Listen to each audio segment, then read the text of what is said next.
Baiklah, tanpa membuang masa, boleh kita Boleh. mulakan.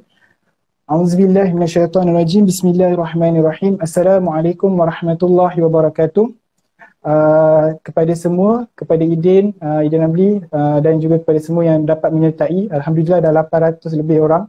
Baiklah, pertama sekali kita bersyukurlah kepada Allah Subhanahu Wa Taala yang mengizinkan kita untuk berkumpul pada malam ini untuk satu sesi istimewa daripada sahabat Quran bersama dengan seorang influencer Islamik,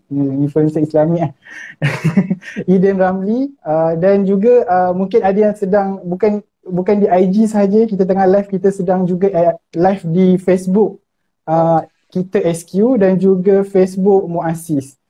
So mungkin ada yang di sana tapi saya tak dapat baca lah komen-komen di sana sebab yang tu dibantu oleh rakan-rakan saya yang lain. Baiklah, so selamat datang dan semoga Allah merahmati pertemuan kita pada malam ini. Dan pertama sekali bersyukur kepada Allah SWT atas izin dan limpah kurnianya dapatlah kita berkumpul pada malam ini untuk membincangkan macam mana dakwah di media sosial ini kan, secara nak dapatkan lah, orang kata apa, dapatkan ilmu sedikit daripada seorang yang sangat pro lah kot kan dalam dakwah di media sosial. Kita nak berkenalan lah sambil-sambil tuan. So sedikit perkenalan, mengambil kesempatan ini, siapakah Sahabat Quran? Sahabat Quran ini merupakan sebuah organisasi belum lagi official, road to official insya-Allah, yang terdiri daripada beberapa pelajar-pelajar lelaki di UKM. Sebenarnya sebelum ni kita orang berdakwah secara berkumpulan, secara berdarat lah, yang mempunyai wawasan dan matlamat yang sama. Tetapi bila dah PKP tiba-tiba macam alamak tak tahu nak pergi mana ni, duduk kat rumah kan. So kita orang pun mulalah berdakwah secara media sosial dan ambillah inspirasi daripada orang-orang seperti Idin Ramli, Alif Tiga dan juga yang lain kan. Tetapi berjemaah lah dalam satu IG yang dinamakan sebagai Kita SQ. So utama selain daripada itu adalah kita akan menghalakan mereka ke dalam halaqah Quran. Halaqah Quran ni pun kita orang adakan secara online lah sempena PKP ni, menggunakan Zoom ke, menggunakan Google Meet ke apa kan. Dan Alhamdulillah dapatlah beberapa orang daripada untuk dihalaqahkan tu. Dan dalam halaqah tu kita akan sama-sama tadabbur Quran, kita akan sama-sama tengok hadis 40 taklim dan sebagainya. Yang disampaikan oleh ustaz-ustaz yang lain lah. Kami just orang kata penggerak sahaja. Baiklah, itu sahaja secara perkenalannya lah siapakah sahabat Quran ni. Baiklah, tanpa membuang masa kita akan masuk kepada sesi kita pada malam ini. Mungkin dia nampak macam forum sikit tetapi forum yang tidak terlalu formal lah kot kan. Okay, so yang pertama, soalan yang pertama, apakah atau siapakah yang menjadi inspirasi kepada Idin Ramli untuk menggunakan medium social media ini sebagai satu platform dakwah? Okey, itu soalannya. Okey, Bismillahirrahmanirrahim. Nahmaduhu wa nusalli ala rasulihil karim, amma ba'du. Jadi pertama sekali terima kasih Syawal atas perkenalan kita. Jadi dalam surah hadis Nabi sallallahu alaihi wasallam, dalam satu kitab Mutaqa Hadis karangan Syekh Sa'ad Kanalawi, dia bagi tahu dalam hadis Nabi sallallahu alaihi wasallam 50,000 tahun sebelum Allah ciptakan dunia, Allah telah menciptakan pena. Pena ni tugasan apa? Untuk menulis segala takdir yang akan berlaku sampai hari kiamat. Dan hari ini takdir yang telah tertulis tu telah berlaku dan kita telah dipertemukan oleh Allah Subhanahu Wa Taala. Semua ni takdir tu sedang berjalan. Jadi 50,000 tahun sebelum Allah ciptakan dunia ni, Allah cipta pena untuk tulis kan segala yang akan berlaku sampai hari kiamat. Sebab tu hari ni Allah dah temukan kita. Jadi untuk soalan yang pertama tadi, jadi pertama sekali saya nak panjatkan syukuran pada Allah Subhanahu Wa Taala sebab saya ulang balik sebab kita dapat sama-sama laksanakan sesi live kita pada malam ni. Mudah-mudahan pertemuan kita ni diberkati, dirahmati Allah Subhanahu Wa Taala. Mudah-mudahan ada kebaikan live kita malam ni, insya-Allah. Kebaikan pada Idin, terutamanya sebab Idin yang bercakap, hati Idin dekat dengan mulut Idin. Paling sejengkal je, dekat sejengkal je. Mudah-mudahan apa Idin cakap ni berkesan kat diri Idin. Dan mereka yang lihat ni pun akan terkesan, akan dapat manfaat, insya-Allah. Jadi siapa yang menjadi inspirasi buat Idin kan? Dan Idin tak nafikan setiap orang dekat dunia ni dia ada menjadikan salah seorang sebagai idola dia, sebagai inspirasi. Betul. Dan tak lain tak bukan, sepatutnya kita mengidolakan adalah Nabi sallallahu alaihi wasallam. Sallallahu Tapi alaihi wasallam. dalam platform media sosial ni, Idin sejujurnya dari dulu lagi Idin memang plan nak buat video macam ni. Tapi Idin baru mula tahun 2019. Idin memang ada plan apa dah. Memang daripada 2017 Idin dah plan nak buat video macam ni. Awal lagi sebenarnya Idin dah ada niat. Idin memang dah ada niat awal lagi sebenarnya untuk buat video. Tapi Idin tak ada ruang. Idin tak ada cara macam ni Idin nak mulakan. Sebab Idin bukan orang senang. Idin tak ada kelengkapan untuk rekod. Tak ada kelengkapan untuk siapkan tempat nak rekod. Idin tak ada perkara tu. Dan Idin daripada dulu memang dulu Idin memang minat dekat Ustaz Abid Liu. Kenal kan? Setiap orang kenal. Tapi akhirnya 2016 Idin dapat bantu dia untuk mencarikan program-program untuk remaja, ibu bapa, ikut pergi menguruskan gelandangan dan sebagainya. Alhamdulillah Idin dapat belajar banyak daripada Ustaz Abid Liu. Jadi bermula tahun 2019 memang Idin dah mula buat video. Satu hari tu Idin dulu pakai iPhone biasa-biasa je, iPhone murah-murah je kan.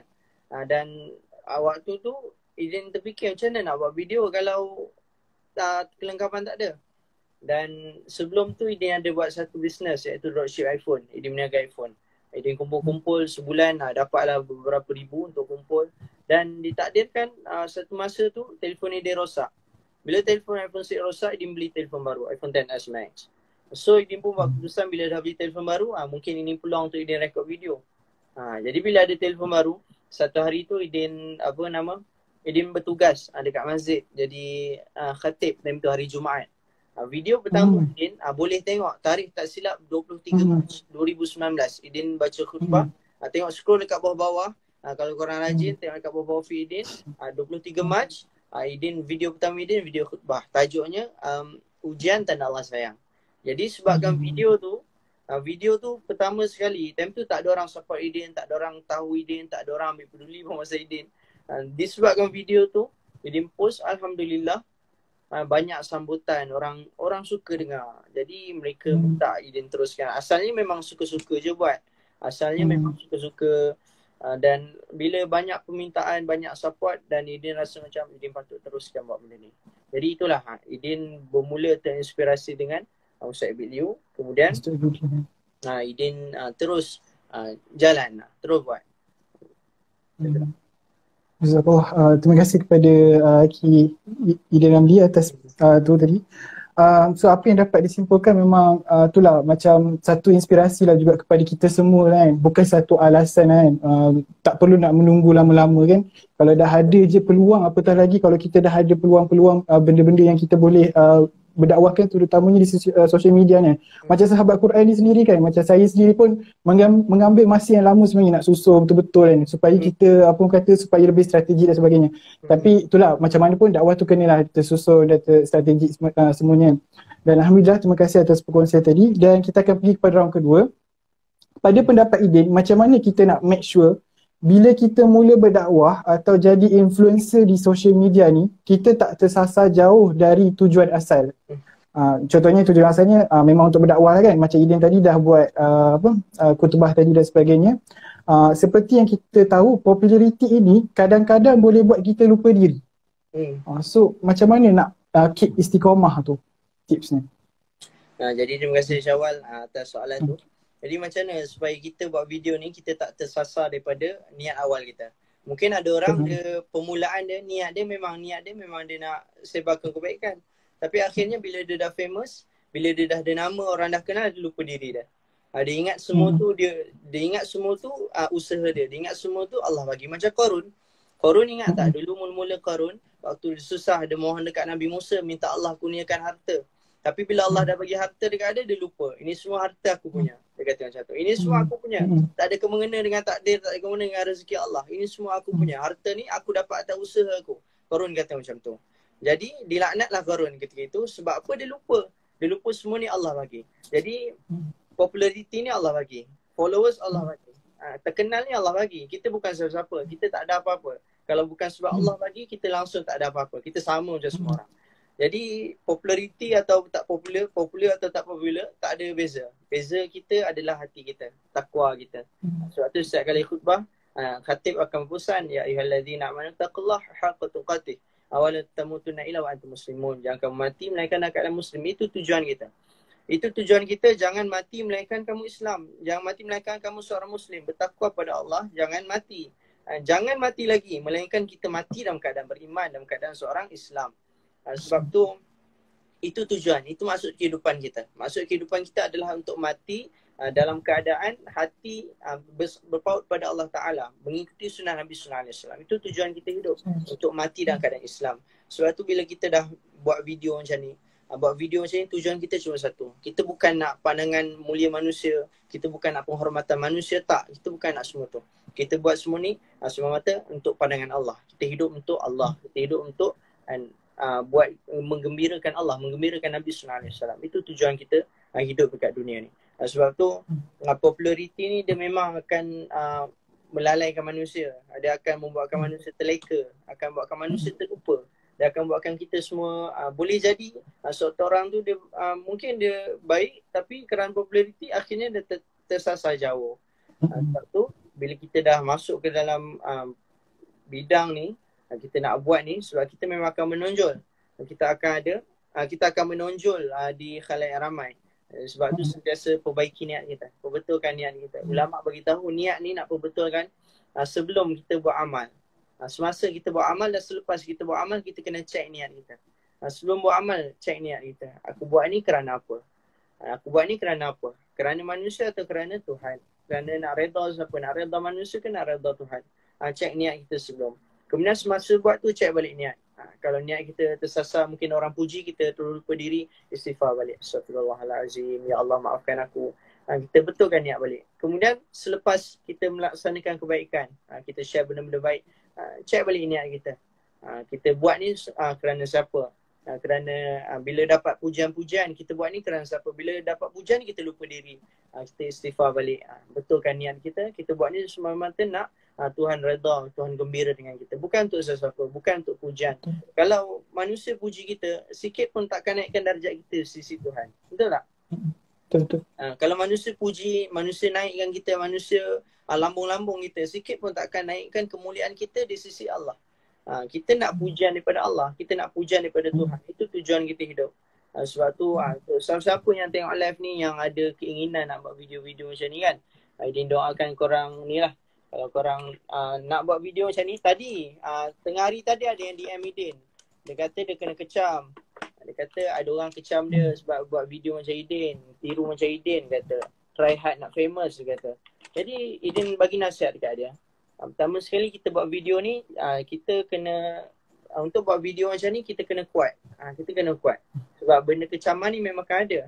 Kita tengok balik niat kita. Kita buat benda macam ni, apa kita nak? Kalau kita nak followers, memang patutlah kita kecewa. Kalau kita nak kejar followers, memang patut kita kecewa. Tapi kalau kita nak kejar kebaikan daripada Tuhan, kita tak akan kecewa. Orang yang membuat baik kerana Tuhan, dia tak akan kecewa sebab dia tahu yang bagi pahala tu Tuhan, bukan manusia. Manusia dia nak kecam, nak puji, dia tak akan bagi manfaat dekat kita. Sebab yang bagi pahala bukan manusia, Allah bagi pahala. Allah yang bagi syurga bukan manusia. Sebab tu betulkan tujuan kita. Saya bagi tahu dekat dia, betulkan niat kita. Kita buat, kamu buat video ni jangan sebab nak followers, tapi buatlah video ni sebab mata untuk dapatkan kebaikan daripada Tuhan. Mudah-mudahan Allah rahmati, Allah beri kebaikan pada kita. Niat yang baik akan mendatangkan hasil yang baik. Macam itulah. Jadi betulkan niat kita sebelum, semasa dan selepas buat kebaikan. Betul. So apa yang dapat di-highlightkan itulah niat tu, yang betapa pentingnya untuk kita jaga niat dan nak istiqomahkan dengan niat tu. Dan sekarang ni pun kita perasakan manusia memang terlalu materialistik kan. Dan apa-apa benda je kita nak materialistik kan. Okay, nampak followers, so kita nak followers yang ramai. Nampak kalau dapat followers yang ramai tu, nampak dapat apa-apa kebaikan, so kita pun kejar dengan followers tu. Kita lupa tentang benda-benda yang macam rahmat Allah, kebaikan yang Allah kurniakan kepada kita. Semua satu benda yang kita kena sentiasa beringat lah. Dan bergantunglah semua the key point of everything is itulah sebenarnya niat tu kan. Baiklah, round 3. Tadi saya perasan ada yang tanya akan di-save atau tidak live ni. Jangan risau, insyaAllah akan di-save. Okay, sambung semula. Idin rasa apa yang patut kita sebagai anak muda zaman ini, kan Idin muda lagi kan, insyaAllah kan. muda lagi. Okay. Okay, sekarang ini kita kena, apa yang kita patut kena jaga betul-betul? Orang muda Hmm. Jadi dalam live ni siapa ada umur 40 tahun tak? Ada tak? Sensitif. Umur 40 tahun ada tak? Idin rasa dalam ni semua muda-muda. Mungkin daripada Wow. 15 tahun hingga 25 tahun. Mungkin dalam live ni umur lingkungan umurnya macam tu. Idin tak rasa akan ada orang yang 40-50 tahun dalam ni. Jadi sebagai orang muda, syabab. Orang muda ni dia adalah, aduh ya Allah sakit. Orang muda ni dia adalah pelapis kepada generasi yang akan datang. Macam mana ada orang alim mengatakan macam mana keadaan orang muda sekarang ni akan menentukan macam mana keadaan negara akan datang. Macam mana keadaan agama akan datang. Macam mana anak muda sekarang ni amalkan agama akan menentukan macam mana keadaan agama kita akan datang. Jadi hari ni kita tengok masjid penuh dengan orang apa? Syawal. Agak-agak masjid kita penuh dengan orang tua ke orang muda? Orang-orang pencen. Orang tua. Orang tua. Pencen of course kan. Orang-orang muda dah tak nak datang masjid. Orang-orang muda hati dia dah tak ada dekat masjid. Orang-orang muda hari ni hati dia dekat mana? Hati dia dekat sini. Dia buat apa? Itu anak muda sekarang. Jadi pergi mana-mana, pergi kedai makan, kadang dekat tempat-tempat lepak mana-mana. Itu je dia buat. Dia tak ada buat benda lain. Dia lepak dia itu je. Sebab tu hari ni kita sebagai orang muda ingat masa muda kita ni bukan masa untuk senang-senang, berlengang-lengang. Tak. Masa muda ni dalam hadis Nabi SAW takkan berganjak walaupun seinci. Walaupun selangkah, takkan berganjak walaupun selangkah kaki satu orang anak Adam selagi tak ditanya 5 soalan. Antara dalam 5 soalan tu ditanya waktu muda. Waktu muda, Allah tanya. Waktu muda, apa yang kamu buat? Waktu muda, apa yang kita laksanakan dan dekat mana kita habiskan? Waktu muda ni. Sekarang ni waktu muda, apa yang kita buat? Ini Allah akan tanya nanti. Sebab tu waktu muda ni jangan sia-siakan. Orang kata waktu muda ni kita enjoy. Waktu muda ni kita gembira. Kita buatlah suka hati. Kita minum arak contoh. Kita buatlah apa-apa yang melanggar perintah Tuhan. Dah tua nanti kita bertaubat. Dah tua nanti kita datang masjid. Tak, bukan macam tu. Waktu muda ni Allah akan tanya. Kita tak ada jaminan kita akan mati dah tua. Boleh jadi waktu muda ni kita mati tinggalkan dunia. Betul tak? Sebab tu sebagai orang muda, apa yang kita perlu buat? Idin diri Idin sebagai orang muda. Jadi apa yang Idin buat adalah Idin akan berusaha sedaya mungkin untuk menuntut ilmu. Orang muda dia kena buat? Menuntut ilmu. Itu perkara yang sangat penting. Sebab bila ilmu ni dia akan membezakan antara satu orang tu dengan satu orang yang lain. Ilmu ni akan membezakan antara satu orang tu dengan satu orang lain, perbezaannya. Bila kita ni tak ada ilmu, kita akan rasa, mungkin sekarang kita tak rasa, suatu saat nanti kita akan rasa sakitnya kebodohan tu, peritnya kebodohan tu. Idin pernah tengok ada orang, dia kematian bapak dia, ayah dia meninggal dunia, dia tak reti nak mandikan, tak tahu nak mandikan, tak tahu nak baca Quran, tak tahu nak bacakan Yasin. Kesian ayah. Mak ayah dah besarkan anak. Tapi bila dah besar anak langsung tak nak berbakti. Nak baca Quran untuk mak, untuk ayah dah meninggal pun tak boleh. Nak mandikan mak, nak mandikan ayah dah meninggal pun tak boleh. Sebab apa? Tak ada ilmu, tak belajar. Sebab tu waktu muda ni jangan kita sia-siakan. Kita banyak rosak dengan benda ni. Anak muda. Banyak rosak sebab benda ni. Benda ni banyak merosakkan. Banyak merosakkan anak muda sebab benda ni. Sebab tu kita kena pandai kawal. Kita kena pandai kawal dan kita kena jaga diri kita daripada melakukan perkara-perkara. Kita tengok ini anak muda kita banyak dekat mana. Idin tengok biasa ulas-ulas video kan. Tengok anak-anak muda banyak dekat mana. Dekat TikTok. Apa mereka buat? Kalau konten yang bermanfaat, share, mengaji, ilmu tajwid, share benda-benda baik, tak ada masalah. Tapi apa yang mereka buat? Mereka share video-video tak apa-apa. Ada yang satu tu orang ramai share dekat Idin dulu. Sampai sanggup untuk dapatkan populariti, sampai bertelanjang dan sebagainya. Kesian tengok. Anak-anak muda, umur budak sekolah. Dekat DM Idin banyak luahan-luahan. Ini cerita benar, bukan reka-reka. Dekat DM Idin banyak luahan-luahan anak-anak muda. Umur 16 tahun, 17 tahun, 21 tahun, 22, 23. Luahkan dah terlanjur dengan girlfriend, dah terlanjur dengan boyfriend. Apa mereka buat waktu muda? Sebab apa? Sebab terikut sangat dengan jiwa darah muda. Sebab tu jadi macam tu. Waktu muda ni bukan masa untuk kita bersenang-lenang. Masa muda ni masa yang sepatutnya kita struggle untuk kita bercucuk. Waktu muda ni kita bercucuk tanah waktu muda ni, kita akan menuai hasilnya waktu dah tua nanti. kumpul ilmu banyak, dah tua nanti mudah kita pula boleh sebarkan ilmu tu dan hasilnya kebaikan kita akan dapat. Macam tu sepatutnya. Dan kita dah tersilap tafsir dalam kehidupan ni. Kita ingat waktu muda ni untuk kita enjoy, bergembira. Tak, bukan macam tu. Waktu muda ni kita kena sungguh-sungguh taat perintah Allah. Kawan Nidin ada beberapa orang. Kenalan Nidin, umur 17 tahun meninggal dunia. Umur 19 tahun meninggal dunia. Kemalangan dan sebagainya. Kita tak tahu bila kita akan mati. Kita tak tahu bila kita akan tinggalkan dunia ni. Waktu Nidin belajar dulu, ada kawan umur 25 tahun, aksiden kemalangan meninggal dunia. Kita tak pernah expect pun dia akan meninggal macam tu. Meninggal dunia. Kita tak tahu bila masa kita akan jumpa Allah. Masa kita dah suntuk. Masa dekat dunia ni cuma ada tiga waktu. Satu saat yang lepas, sekarang dan satu saat yang akan datang. Masa silam, sekarang dan masa akan datang. Sekejap je. Kalau bukan hari ni kita pergi jumpa Allah, besok atau lusa kita akan jumpa Allah. Kita akan balik jumpa Allah. Jadi kita masa muda ni gunakan sebaiknya. Jangan kita cepat terpengaruh dengan keadaan sekeliling. Sekarang ni zaman kerosakan umat, fasad umat. Umat makin rosak. Manusia makin jauh meninggalkan agama. Umat Islam mengebumikan sunnah Nabi SAW. Umat Islam dah tak nak amalkan agama. Zaman sekarang ni zaman di mana agama dipandang lekeh, agama dipandang remeh, agama diambil ringan. Sebab tu kalau kita pun terikut dengan golongan-golongan macam ni, kita takut dekat akhirat nanti kita akan jadi orang yang susah. Kita tak nak susah dekat akhirat. Susah dekat akhirat, susah yang sangat-sangat lama. Susah yang sangat susah. Susah dekat dunia nak dibandingkan dengan susah dekat akhirat, sedikit pun takkan mampu. Susah dekat akhirat lebih susah. Susah dekat akhirat lebih susah daripada segala kesusahan yang ada dekat dunia. Sebab tu kita takut kalau kita hidup susah dekat akhirat. Sebab tu waktu muda ni gunakan sebaiknya. Mudah-mudahan Allah berkati usaha muda kita dalam kebaikan, insyaAllah. Terima kasih Idin atas perkongsian tadi.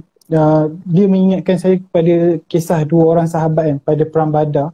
Kalau ingat kisah Muaz dengan Muawiz yang minta izin daripada sahabat Nabi Abdul Rahman bin Auf untuk bagi tahu kat mana Abu Jahal. Dan dua orang budak ni sekitar umur 14 hingga 13 tahun, 14-13 tahun macam tu, dan mereka berjaya bunuh kan Abu Jahal tu. Betapa hebatnya pemuda pada ketika itu, sampaikan apa orang kata nak turun padang, nak turun perang pun tak ada masalah kan. Tetapi macam mana dengan pemuda kita kan? Tadi saya ternampak satu komen daripada penonton kita, pemuda sekarang banyak sangat pegang phone daripada Quran kan. Itulah sebenarnya benda yang kita lost sekarang ni daripada pemuda tu kan. Yang benda paling banyak kita lost sunnah Nabi macam Idin cakap tu, dan juga banyak benda yang kita lost pemuda-pemuda sekarang. Dan kita sebenarnya memang perlu untuk kembalikan pemuda-pemuda tersebut. Tak kisahlah kita kat bidang mana pun, bidang software ke bidang apa sekalipun, kita kena kembalikan mereka. In the same time, sebab apa jua yang kita pegangkan, dengan bidang apa jua kita pegangkan, kalau kita bawa sekali dengan Islam, insyaAllah bidang itu akan jadi lagi gempak lah kan. InsyaAllah. Saya tak nak apa orang kata mengambil slot Aidin, so saya sorry. Okay, round keempat. Okay, apakah cara terbaik untuk kita tegur atau dakwah orang sekeliling kita, macam family kita atau kawan-kawan kita? Sebab dakwah mungkin kita dah turun padang dakwah dekat media sosial macam sahabat Quran sendiri kan. So itu tak mengetepikan dakwah kita kepada orang-orang sekeliling kita, macam kawan-kawan kita. Kalau ada yang dah bekerja, mungkin kepada rakan-rakan sekerja, kepada kawan-kawan di sekolah ataupun di universiti dan sebagainya, ataupun family dalam rumah tu sendiri. Apakah cara yang terbaik yang boleh kita dakwah atau tegur? Okay, terima kasih atas soalan Syawal. Jadi cerita pasal dakwah pada keluarga ni kan, pada kawan-kawan, orang yang terdekat. Jadi mereka ni orang yang sangat mengenali kita. Mereka tahu baik dan buruk kita. Kita ni manusia tak sempurna. Kita ada kurang. Mereka tahu keburukan kita, kekurangan kita, mereka tahu. Jadi apa cara yang terbaik? Cara yang terbaik Ustaz Idin bagi tahu adalah dengan tunjukkan akhlak. Adalah dengan menunjukkan akhlak. Macam mana akhlak Nabi SAW. Nabi, ulama mengatakan dakwah Nabi 80% adalah menggunakan akhlak. Menunjukkan akhlak dengan baik. Bagaimana Nabi approach orang, bagaimana Nabi nasihat, cakap dengan orang, bagaimana Nabi tunjukkan. Contoh orang bagi orang baling tai, kita balas dengan bunga. Macam tu. Itu akhlak yang tunjukkan Nabi SAW dalam keadaan dakwah. Orang marah Nabi SAW sebab ketika itu Nabi ada berhutang. Orang marah bila nak pulangkan duit. Kemudian Nabi pulangkan duit, bagi hadiah lagi. Itu akhlak Nabi. Jadi macam mana cara dia? Adalah dengan menunjukkan akhlak yang baik. menunjukkan akhlak yang baik. Dan bila mereka tak nak ikut, jangan kita kecewa, kita tak gagal. Kalaulah gagalnya satu dakwah tu kerana keluarga tak ikut, nescaya Nabi Nuh gagal. Betul tak? Nabi Nuh, anak dan isterinya tak beriman pada Allah. Kalaulah dakwah tu menunjukkan tandanya gagal adalah kerana keluarga tak ikut, nescaya Nabi pun gagal. Pakcik dia Abu Talib tak ikut dakwah Nabi. Pakcik Abu Talib tak mengikut surah Nabi. Jadi adakah Nabi gagal? Tak, Nabi tak gagal. Apa tugasan kita? Kita cuma mengajak. Tugasan kita mengajak. Kita tak boleh bagi hidayah. Innaka la tahdi man ahbabta walakinnallaha la yahdi man yasha. Kita tak boleh nak bagi hidayah pada orang kita sayang. Allah lah bagi hidayah pada siapa yang Allah kehendaki. Sebab tu kita tunjukkan akhlak dengan baik. Contoh macam kawan-kawan kita rapat, kita ajak dia baik-baik. Macam Ustaz ini ajar, dia ada 4 cara. Pertama sekali salam. Kedua, talam. Ketiga baru talam. Baru kalam. Kadang-kadang kita nombor 3 ni kita dahulukan. Kita cakap.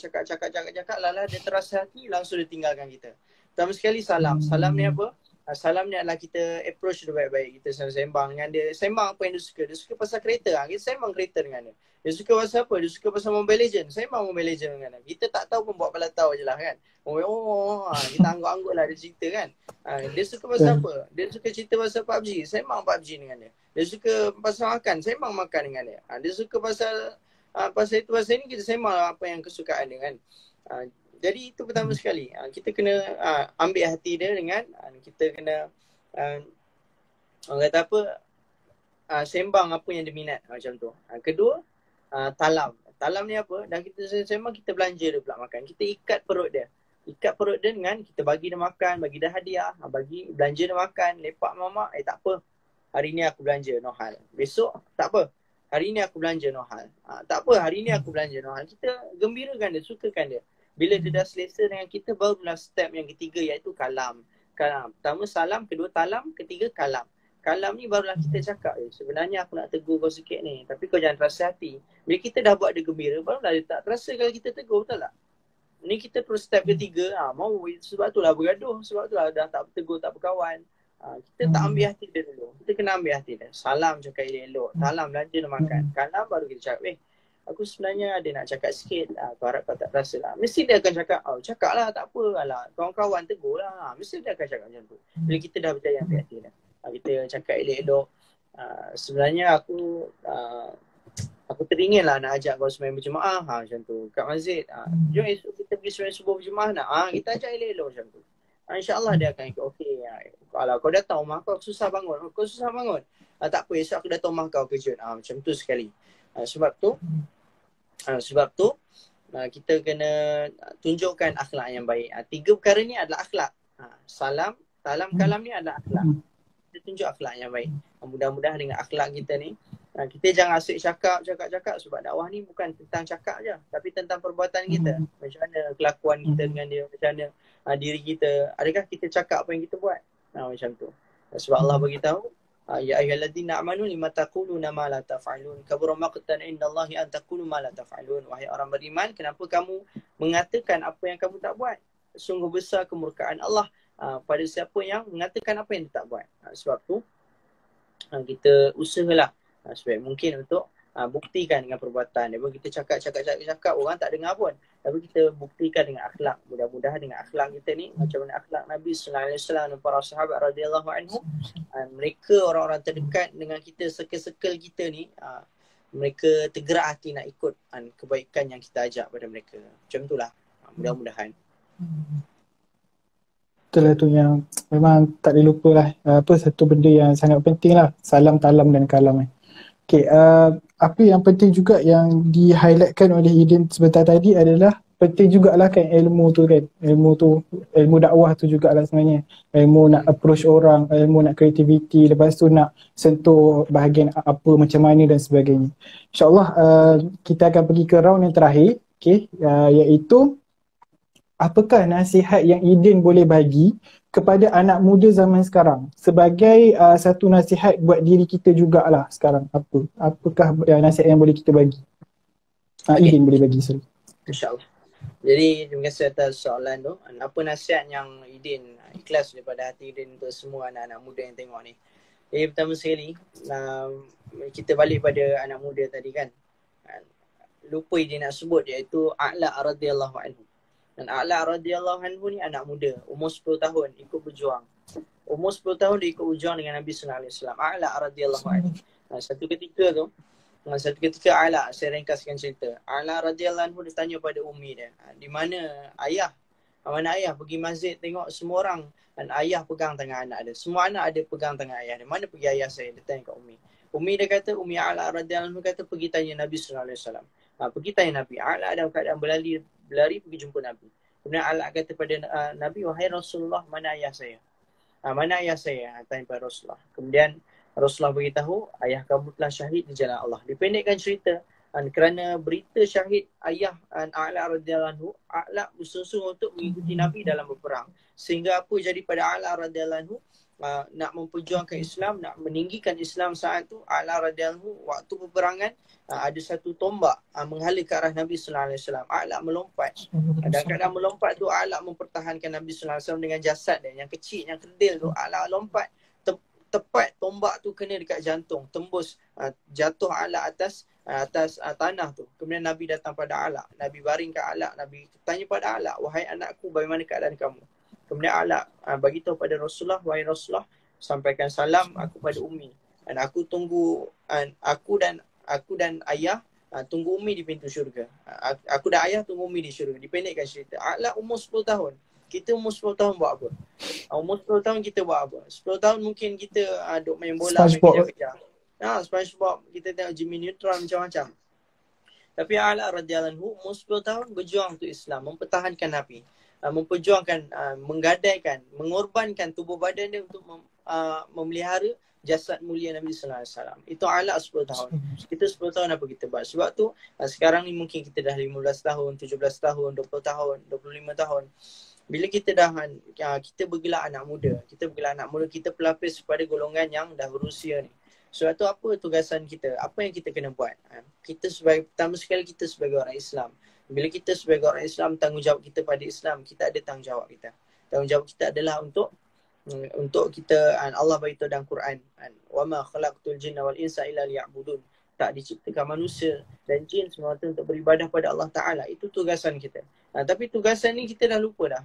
Kita dah lupa perkara ni. Kita ada anak-anak muda dah mula meninggalkan solat. Anak muda dah tak rasa solat yang satu perkara yang berharga.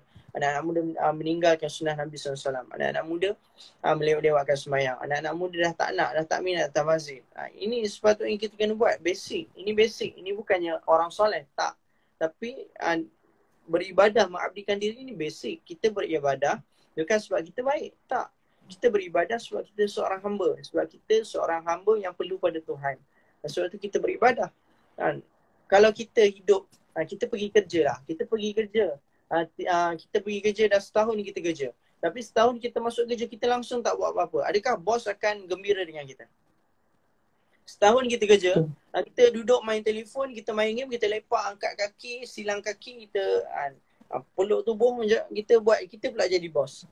Adakah bos akan gembira dengan kita? Lepas tu ujung bulan minta gaji. Ujung bulan tiba-tiba minta gaji. Macam tu juga kita dihantar ke dunia. Kita dihantar ke dunia tapi kita tak nak dengar apa perintah Tuhan. Kemudian kita minta rezeki daripada Tuhan. Kita tak nak dengar. Kemudian kita jadi Tuhan pula dekat dunia ni. Macam-macam kita buat. Kita lupa yang kita ada Tuhan. Kita lupa perintah-perintah Allah. Kita lupa sunnah Nabi SAW. Jadi kita macam mana kita boleh jadi macam tu? Kenapa kita jadi macam tu? Suatu orang bos mesti dia akan pecat, dia akan hukum pekerja dia. Begitu juga Tuhan. Bila kita tak dengar perintahnya, maka kita juga akan dihukum suatu saat nanti di akhirat. Sebab tu waktu muda ni, kita jangan sia-siakan waktu muda ni dengan perkara-perkara yang sia-sia. Kadang-kadang kita sangka tak apalah, muda ni sekali je. Muda ni sekali, memang muda tu sekali. Tapi mati bila-bila masa je. Kita akan berhadapan dengan kematian bila masa. Sebab tu jangan sia-siakan waktu muda ni. Apa yang dia nak beritahu, jaga solat. Ni basic. Jaga solat sungguh-sungguh. Bila kita jaga solat, Allah akan pelihara, Allah akan jaga kita. Bila kita mula meninggalkan solat, sebenarnya kita menghancurkan kehidupan kita. Dan kita meninggalkan solat, kita sedang menghancur. Bermulalah detik hitam kita, kehancuran kehidupan kita. Bila kita mula meninggalkan solat, mula meninggalkan perintah Allah. Sebab tak ada apa-apa dalam dunia ni melainkan semua Allah bagi. Kita tak ada apa-apa kat dunia ni, melainkan semua yang Allah bagi. Allah boleh bagi bila-bila masa, Allah boleh tarik bila-bila masa. Apa yang kita ada sekarang ni bukan sebab usaha kita, tapi sebab Allah yang bagi. Kita usaha, tapi kerana takdir Allah, Allah bagi dengan setimpal dengan usaha yang kita buat. Tapi ada juga orang berusaha tapi dia tak dapat, betul tak? Sebab tu jangan rasa kita ni besar, jangan rasa kita ni hebat. Semua ni Allah punya, kita tak ada apa-apa. Sebab tu orang yang rendah diri, orang yang rasa dunia ni dia tak ada apa-apa, semua Allah punya, dia akan tunduk pada Allah. Dia akan tunduk, dia akan taat pada Allah, dia akan laksanakan perintah-perintah Allah. Perintah-perintah Allah ni bagi dia mudah, kacang, senang gila, tak ada apa, tak ada hal lah. Sebab tu hari ni, ini soalan lah betul tak? Ini panjang sikit. Ini panjang sikit. Jadi hari ni kita terlupa yang kita hari ni kenapa anak muda meninggalkan perintah-perintah Allah. Kerana kita terlupa kita ni orang Islam. Kita terlupa kita ni kuat bila kita ada Islam. Kita terlupa kita ni hamba Allah. Saya suka cerita kisah ni. Mana-mana tempat saya pergi saya akan cerita kisah ni. Sebab kisah ni adalah tamsilan daripada ustaz saya. Dia bagi tahu satu ketika ni ada pengembala kambing. Pengembala kambing ni tugasan dia apa? Tugasan pengembala kambing ni dia akan jaga kambing tu sebaik mungkin. Pengembala kambing ni dia ada satu bangsal dan dia ada satu kandang kambing. Tapi kandang kambing tu penuh dengan hutan. Tak ada pagar. Penuh dengan hutan. Satu hari tu dia lepas dengan kambing dia. Bek punya kambing kan. Bila dia lepas dengan kambing tu, apa berlaku? Kambing tu pun bertebaran pergi makan. Pengembala tu pun buat keputusan dia nak rehat dekat bangsal. Dia nak tidur penat letih. Dia tidur dekat bangsal. Dan ditakdirkan dekat hutan tepi-tepi tu, apa ada dekat hutan tu ada 2 ekor harimau. Pertama mak harimau, kedua anak harimau. Jadi mak harimau ni kata pada anak harimau, wahai anakku, hari ni mak nak ajar kamu macam mana kita nak tangkap makanan, macam mana kita nak dapatkan daging. Jadi anak dia kata dekat mak dia, okey mak, mak jalan dulu, I follow you, dia kata. Saya ikut mak jalan, saya ikut. Saya akan belajar daripada mak, okey. Kemudian dia jalan. Bila dah jalan, nampak pula sekumpulan kambing. Mak dia kata pada anak dia, wahai anakku, nampak tak apa yang mak nampak? Nampak mak apa tu? Rezeki mak, dia kata. Kemudian mak dia kata, wahai anakku, tengok macam mana mak buat. Kemudian mak dia ambil lajak, mak dia ambil langkah. Mak dia pun mula tunjuk dekat anak dia, wahai anakku, tengok macam mana mak buat. Jadi apa berlaku? Mak dia mula nak tangkap. Bila mak dia nak tangkap kambing-kambing tu, harimau betina ni nak tangkap kambing-kambing tu. Jadi saya ringkaskan cerita, tak nak panjang. Bila dia mula meloncat, bila dia nak serang kambing-kambing tu, apa berlaku? Kambing-kambing tu pun mula huru-hara, lintang pukang lari, bek, tolong. Dia cakap, harimau. Jadi apa berlaku bila kita ni, tapi sebelum tu, maaf, dia lupa nak ceritakan. Sebelum nak tangkap kambing-kambing tu, kita, contohlah kita kan, kita kalau nak tangkap burung, kita tembak rambang je ke kita ada target? Kita ada target, betul tak? Mesti ada target. Nak tembak burung mesti ada target.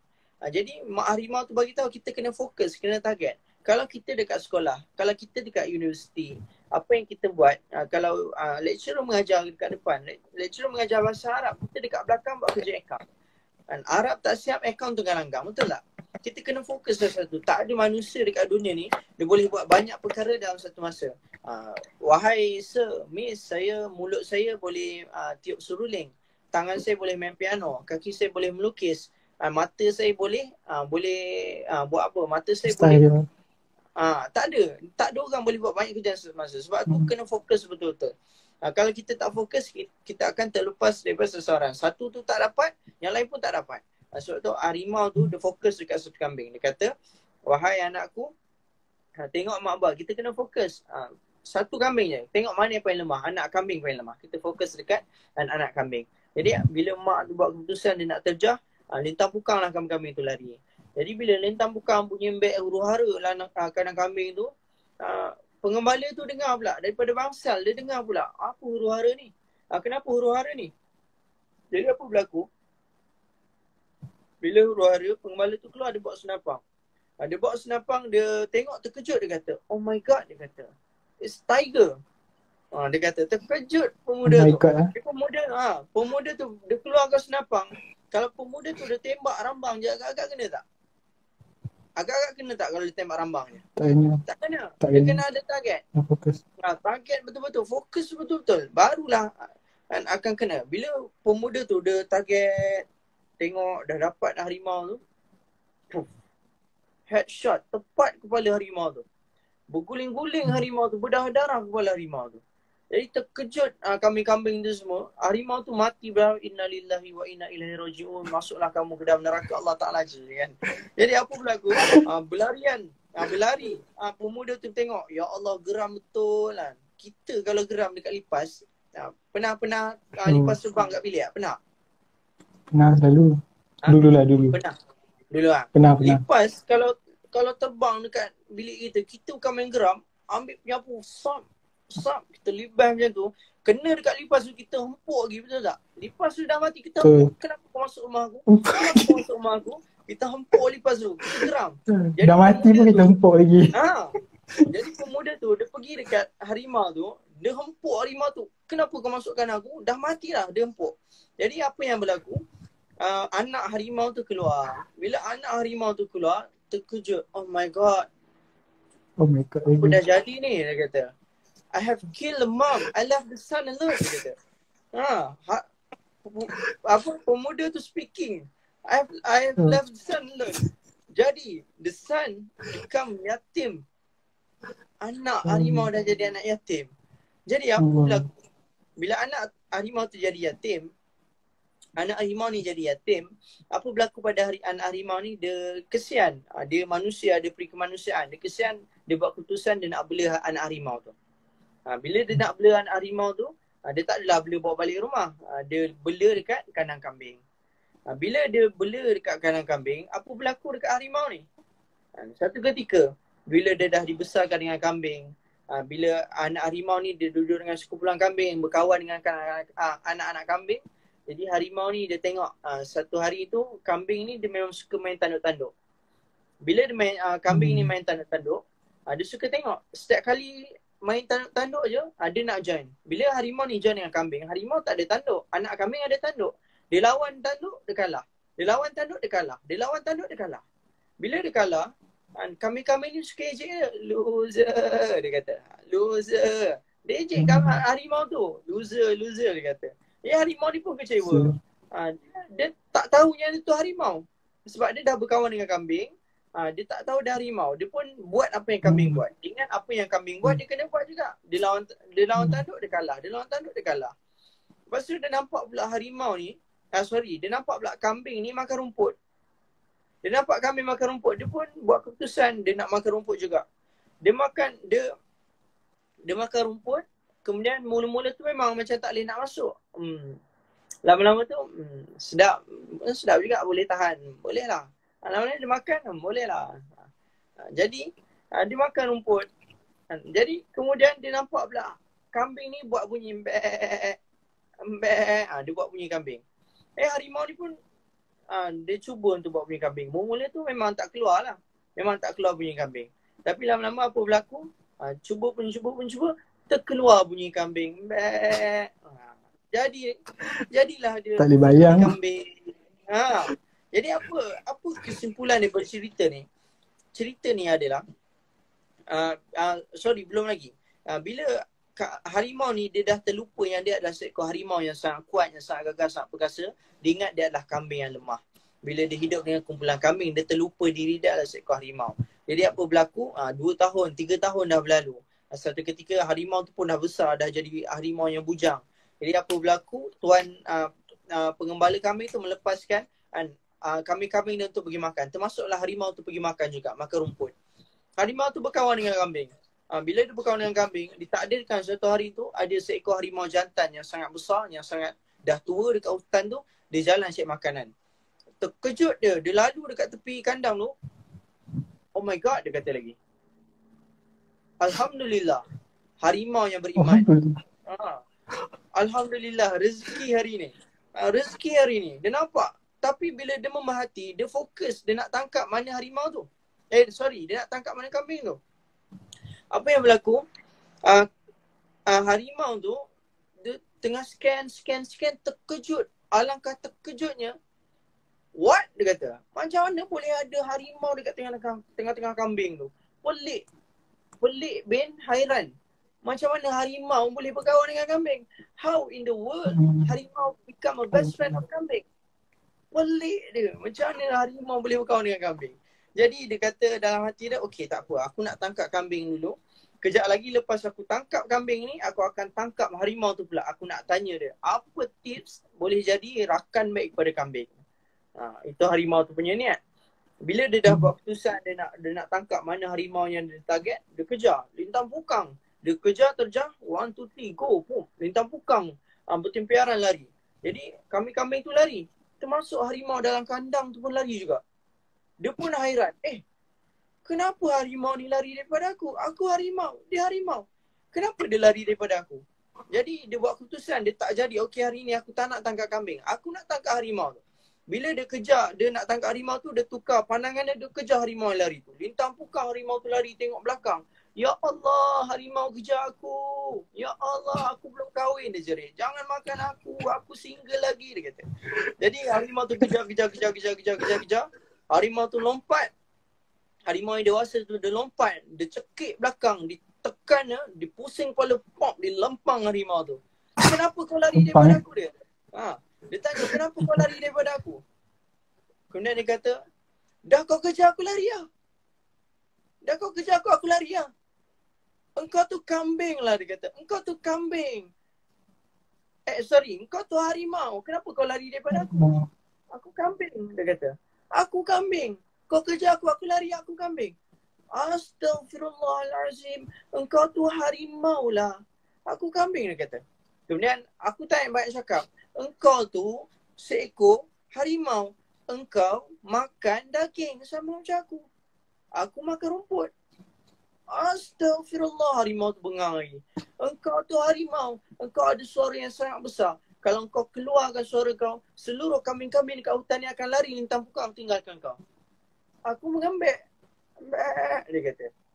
Astaghfirullahalazim. Sekarang ni kau ikut aku, dia kata. Aku tak nak cakap banyak dengan kau, kau ikut aku. Dia tarik telinga harimau tu. Kau nak bawa pergi mana? Aku nak bawa kau pergi sungai. Nak buat apa? Aku belum kahwin, dia kata. Dan aku bujang lagi. Dia bawa pergi sungai. Jadi sekarang ni kau tengok muka kau dekat sungai ni, dia kata. Kau tengok muka kau dekat sungai ni. Jadi dia tengok. Kau tengok muka kau macam aku atau muka kau macam kambing?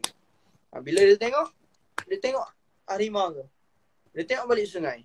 Dia tengok harimau tu. Masih macam kambing, dia kata. Pop kena lempang sikit lagi. Harimau tu lempang. Kau tengok betul-betul. Kau tengok betul-betul muka kau macam apa? Jadi dia tengok betul-betul. Dia tengok harimau tu. Dia terduduk. Dia sedih. Betul lah. Aku ni muka aku macam kau. Kenapa macam tu Iyalah sebab kau tu harimau, kau bukan kambing. Kau sama macam aku makan daging. Dia kata. Bila ada harimau yang menegur dia, barulah dia tersedar dirinya dia adalah harimau yang sangat kuat. Kalau dia mengeluarkan ngauman dia, maka seluruh kehidupan dekat hutan tu akan lari meninggalkan. Akan lari ketakutan kerana takut dimakan. Jadi faham tak cerita ni? Faham tak? Faham. Harimau yang kehilangan identiti. Jadi hari ni orang Islam, khususnya anak muda. Anak muda hari ni dia kehilangan identiti dia. Dia terlupa dia orang Islam. Orang Islam yang sangat kuat. Dia ingat dengan mengikuti apa yang kambing buat, contoh. Harimau ingat dengan mengikuti apa yang kambing buat. Bila dia duduk dengan kambing, dia kena ikut apa kambing buat. Dia kena ikut apa yang menjadi, apa yang dibanggakan kambing, dia kena ikut. Apa yang diusahakan kambing, dia kena ikut. Apa yang dikejar kambing, dia kena buat juga. Apa yang dimakan kambing, dia kena buat juga. Macam tu hari ni orang Islam, dia tengok orang Barat. Dia tinggalkan sunnah Nabi. Dia tengok budaya-budaya lain, dia tinggalkan Islam. Dia mula tak nak ikut Islam. Islam ni macam dah lapuk. Semua benda salah, semua benda susah, semua benda larang. Tak. Islam ni agama yang menjaga, bukan agama yang mengongkong. Sebab tu hari ni anak muda dah terlupa dia orang Islam. Dia terlupa kalau dia tanda tangan doa minta pada Allah, Allah akan bagi cash, Allah akan kabulkan segala hajat dia. Dia terlupa perkara tu. Jadi orang Islam, khususnya anak muda, dia pergi kepada selain daripada Islam. Dia pergi kepada idola-idola daripada Barat. Sedangkan yang sepatutnya diidolakan, Nabi SAW dah tunjuk cara-cara kehidupan yang baik. Macam mana nak jadi manusia yang baik dalam kehidupan ni. Tapi dia tak nak tengok cara tu. Dia nak tengok juga cara lain. Nabi dah bagi jalan yang terbaik, dia nak juga jalan lain. Sebab tu hari ni anak muda dah terlupa dia orang Islam. Anak muda dah terlupa dia ada Allah dan ada segalanya. Anak muda terlupa dia sebenarnya sangat kuat. Dia sebenarnya sangat kuat. Satu masa dulu 2/3 dunia ni. 2/3 dunia ni berada di bawah telapak kaki orang Islam. Orang Islam kuat dulu. Kerana apa? Orang Islam dulu taat sungguh-sungguh perintah Allah dengan cara Nabi SAW. Orang-orang bukan Islam di bawah orang Islam satu ketika dulu. Tunduk di bawah bawah orang Islam. Orang Islam menjaga kebajikan orang bukan Islam satu ketika dulu. Semua tunduk. Tapi sekarang ni orang Islam cakap apa-apa ada je orang membantah. Tak ada orang nak dengar. Sebab apa hari ni orang Islam terlupa dia orang Islam. Dia terlupa dia sepatutnya wa ma khalaqtul jinna wal insa illa liya'budun, mengabdikan diri pada Allah. Bila kita taat perintah Allah sungguh-sungguh, maka Allah akan bagi dunia dekat kita. Tapi bila kita meninggalkan perintah Allah, Allah cabut dunia daripada kita. Dan kita kejar dunia daripada kita. Sebab tu dunia dulu datang bawah tapak kaki orang Islam. Sebab orang Islam dulu taat betul-betul pada Allah. Dunia tunduk pada orang Islam. 2/3 dunia tunduk pada orang Islam, di bawah tapak kaki orang Islam. Tapi hari ni orang Islam dah tak nak tunduk pada Allah. Sebab tu Allah tarik dunia, tarik kekuatan orang Islam daripada orang Islam tu sendiri. Sebab tu hari ni sebagai anak muda, kita kena usaha untuk jaga mana sepatutnya kita jaga. Dunia ni dah suntuk, kehidupan kita dah tak lama. Kalau bukan hari ni, esok lusa kita akan mati. Sebab tu jangan sia-siakan usia muda ni. Mudah-mudahan usia muda yang kita ada ni, kita manfaatkan sebaiknya. Sampailah suatu hari nanti kita mati. Kita jumpa Allah dalam keadaan Allah gembira, Allah redha dengan kita. Macam tu ringkas je lah. Terima kasih kepada Idin. Sebenarnya dah beberapa kali juga dengar cerita tu, tapi tak pernah lagi dengar sesemangat dan mengembik tu pun macam nice juga lah. Okay. So Alhamdulillah, live tak lama lagi dah sebab maksimum 1 jam je kan. So lagi 2 minit kot rasanya. So kesimpulannya lah, memang secara kesimpulannya itulah sebenarnya perlunya apa orang kata, kita nak sedarkan lebih ramai lagi, ramai ke? Lebih ramai lah kot.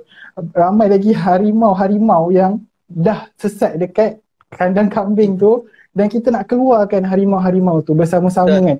So itulah antara tujuan kenapa kita nak berdakwah. Kita nak dakwahkan kepada apa. So mesti kena ada something kan kepada syariat Islam kan. Kenapa syariat? Sebab itu yang membezakan agama kita dengan agama orang lain kan.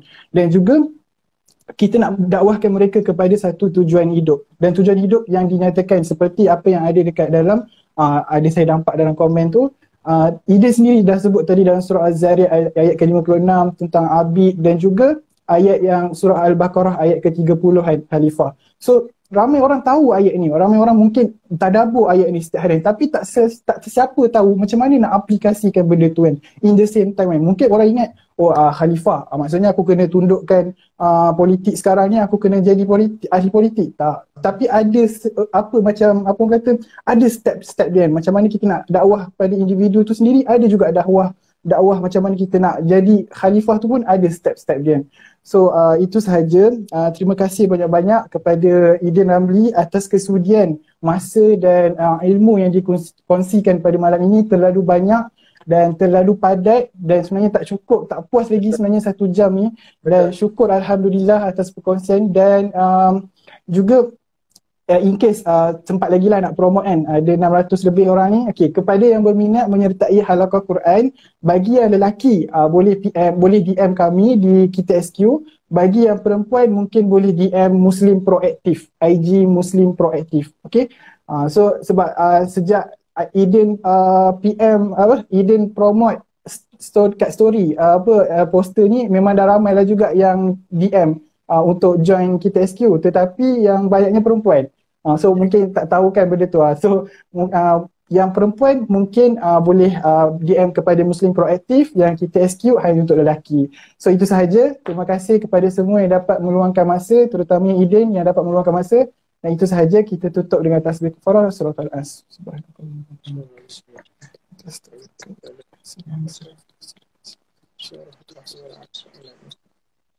kasih Idin.